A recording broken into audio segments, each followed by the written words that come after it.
So I want to talk to you today about addressing the power shift in developer recruiting, which I sometimes like to refer to as engineering PR.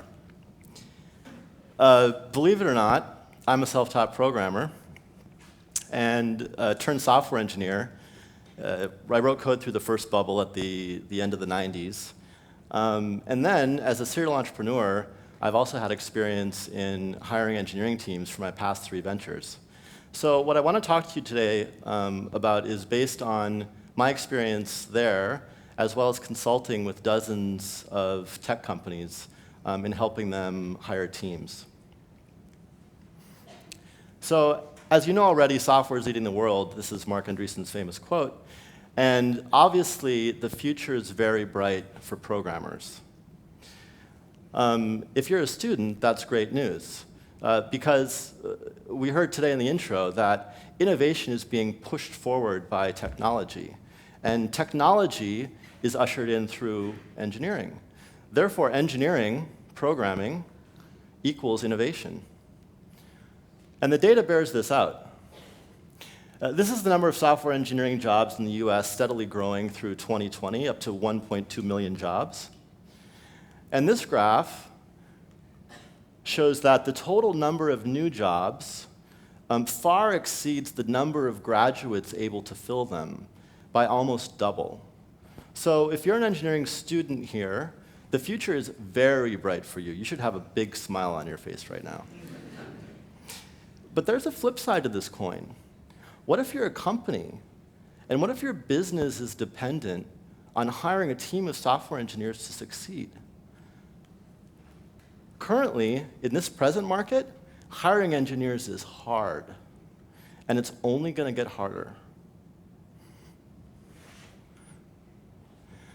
So you might think that companies, the innovative companies, the ones that are hiring software engineers in the first place, would have some creative trick up their sleeve or some strategy to innovate and to figure out how to solve this problem and to hire their own talent faster and better and cheaper.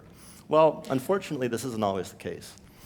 So this is an online profile of a friendly software engineer named Sam who's being hit on by a recruiter named Michelle on meetup.com.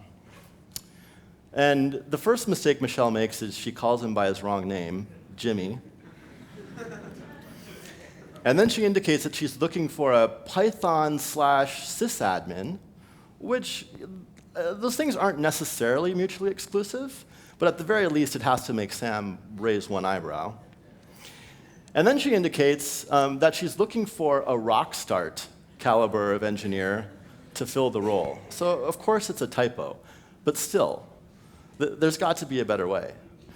It reminds me of another software engineer who had a similar brush with a recruiter who recently quipped on Twitter, "Java is to JavaScript as rock is to rocket ship." There's got to be a better way. Which is why I want to introduce you to the concepts behind engineering PR and talk to you about some tactics and tools that the best companies out there are using to solve their hiring problem. But first, you have to change your mentality. Because in the current market, the market dynamics are completely inversed. So if you're an engineer today, you pretty much have your pick of any job you want. So instead of companies interviewing you, you basically get to sit back and decide which companies you want to talk to. So in order to wag the dog, what companies need to learn to do is to establish themselves as being a more attractive option in that marketplace of opportunity. And how do you do this? By using the principles of marketing and even PR to your advantage. I'll explain to you how it works. First of all, step 1 is you have to know your product. This is really simple because the product that you're selling is actually the job that you want to fill. Super simple. Number 2, define your target audience. What type of engineer do you need? Is it a data engineer, DevOps, distributed systems, front-end, back-end, mobile? What about languages? Java, Scala, Ruby? Maybe it's a polyglot. What sort of skill level are you looking for? Previous industry experience. One of the travesties that I see in modern recruiting for software engineers is that companies write overly broad generic job specs, and they send them out, and the thinking is that they're casting a much wider net, so they're going to get that much more response, right? Well, it actually backfires, and the exact opposite happens, because the job, as it's written, resonates with no one in particular.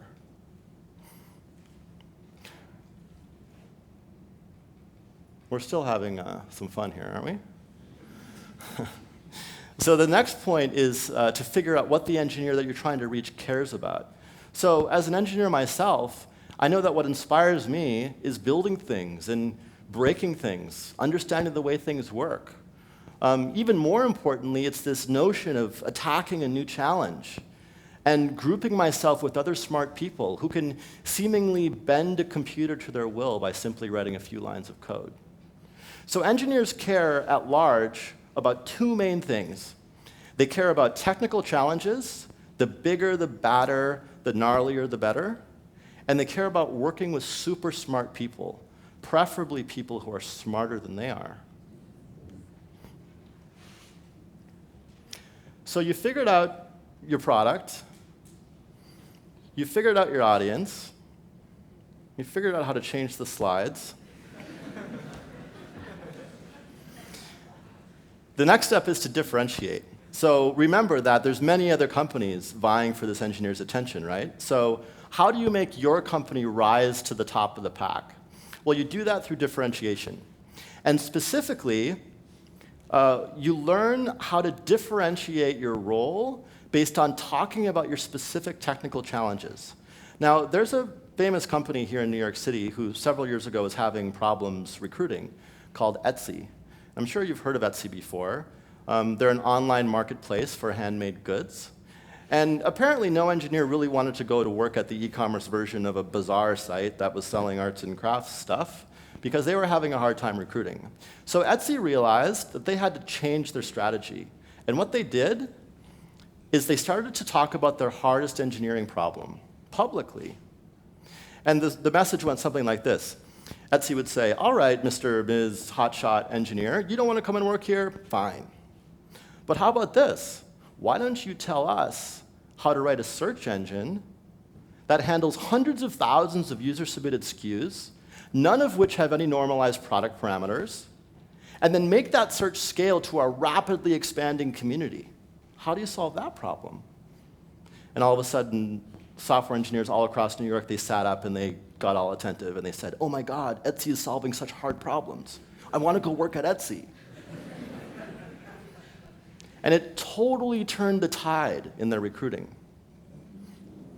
So learn to focus on your challenges and integrate them into your story. Finally, you want to promote it. And the best way to do this is to use your other smart engineers to tell your story. This can be through conference talks or meetup participation, engineering blogs, video interviews. You want to get that message out there, and this is part of the beauty of the approach, is that marketing scales. So once you've established your story, defined your role, differentiated by your engineering challenges, you can get this message in the water supply, and it's going to reach far more engineers than you ever could cold call on LinkedIn anyway. So I want to tell you a final story about an engineer that I spoke to a few weeks ago, and he was a senior guy and had been on the job market briefly. And ultimately, after having many job offers, he decided to go work for this little Canadian startup that I had never heard of. And I asked him why, and he didn't miss a beat. He came right back and said, well, because they have amazing, interesting challenges in vertically scaling Hadoop. And he explained to me exactly what that meant. He talked about the technical challenges. He talked about the super smart team that he was going to get to work with in that role. And I understood immediately that this strategy works not just for the largest of companies, but for the smallest companies as well. So I hope that these thoughts have been inspirational to you, and that by telling the story surrounding your engineering challenges, defining the differentiating points, and using your engineers to preach that message, that you'll be successful in your own recruiting, and that together we can usher in a better tomorrow in the world of software engineering. Thank you.